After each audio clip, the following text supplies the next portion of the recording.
Imagine you're standing in a grocery store. You're not hungry, you're doing math. You put the name brand olive oil back on the shelf. You grab the store brand. You calculate whether the Greek yogurt fits this week. And somewhere in the back of your mind, a number is running on a loop. A balance. A low one. This is where most people are. Not broke exactly. Not fine either. Just calculating. Always calculating. And here's what nobody tells you. That feeling doesn't have to be your life forever. But getting from there to free, it costs more than money. Let me show you what I mean. Welcome to Well Simplify, where we make money simple enough for anyone to understand. Stick around and watch this whole video, because if you skip even one part, you will miss something important.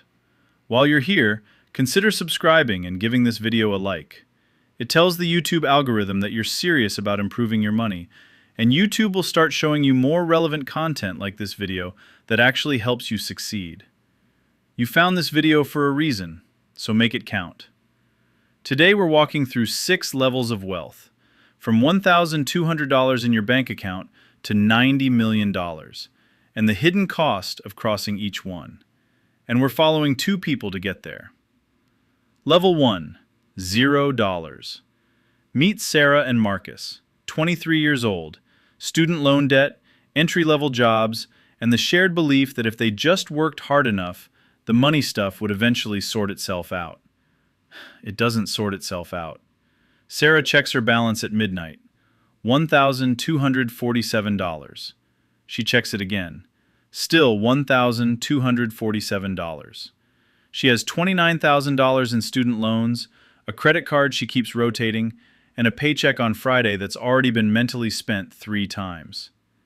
Marcus knows his account number by heart. Not because he's organized, because he opens that app more than his text messages. This is level 1. Money isn't a tool here. It's oxygen. You're either getting enough or you're quietly suffocating. And the terrifying part is, you can't always tell which one it is. Here's the truth.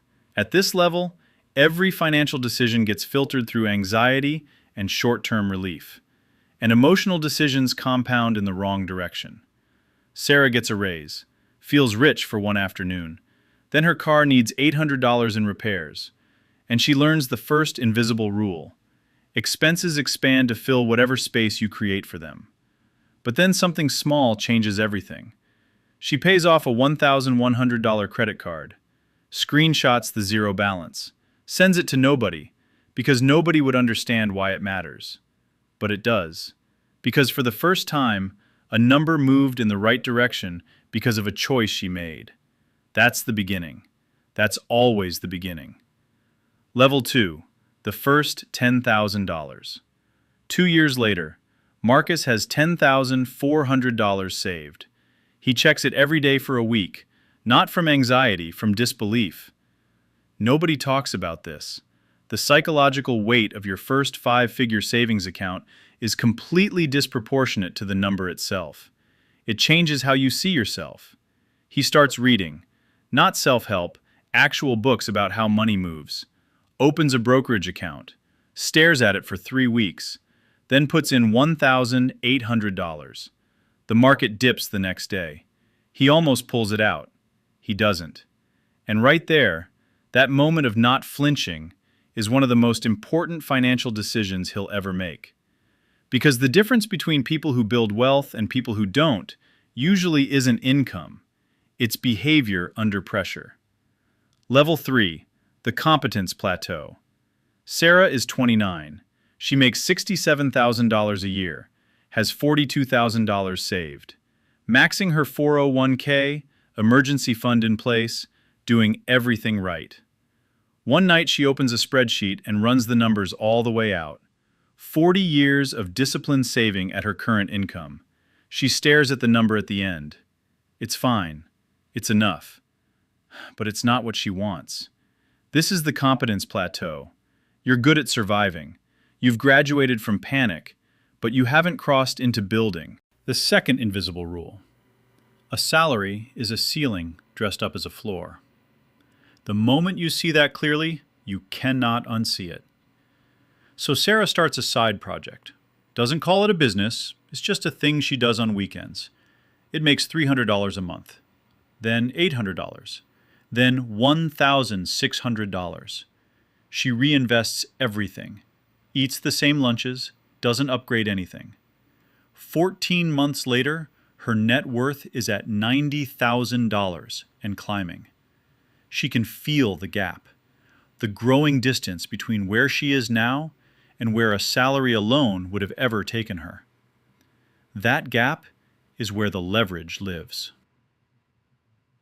Level 4. The first real asset. Marcus is 32.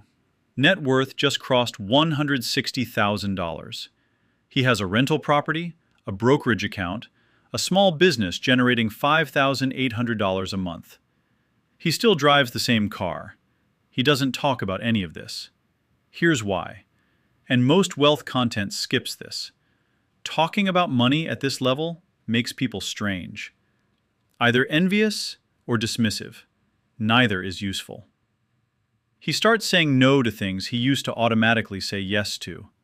A destination wedding. A group trip where the costs split equally, but 3 people are way over budget. A business pitch from a friend who doesn't understand cash flow. No. No. No. He feels the friction in his relationships. He stays quiet. He says no anyway. Because the most important shift at this level isn't financial, it's mental. He stopped spending money to maintain relationships and started protecting capital to build options. And options are what freedom is actually made of. Level 5. When the money has a personality. Sarah hits $300,000, and something strange happens. The money starts to feel like it has preferences. She's had one investment return $20,000 in 8 months. She's had one lose $8,000. She doesn't panic about the loss, because she understands now that's the cost of being in the game. She doesn't pull back, she repositions. The third invisible rule. Below $500,000, you're buying assets. Above it, assets start buying each other. She restructures her business, exits one investment, rolls the proceeds into something bigger. At $950,000, she turns down a $215,000 salaried job offer. Her parents don't understand. She tells them it didn't feel right. That's partially true. The $1 million moment. A Tuesday morning. Her brokerage refreshes. $1,020,000. She thought she'd feel different. She thought there'd be fireworks, certainty, relief. There's a quiet satisfaction, and then almost immediately, it's not enough. Not in a desperate way, in a clear, practical way. $1 million at 4% is $40,000 a year. That's not freedom, that's a starting point.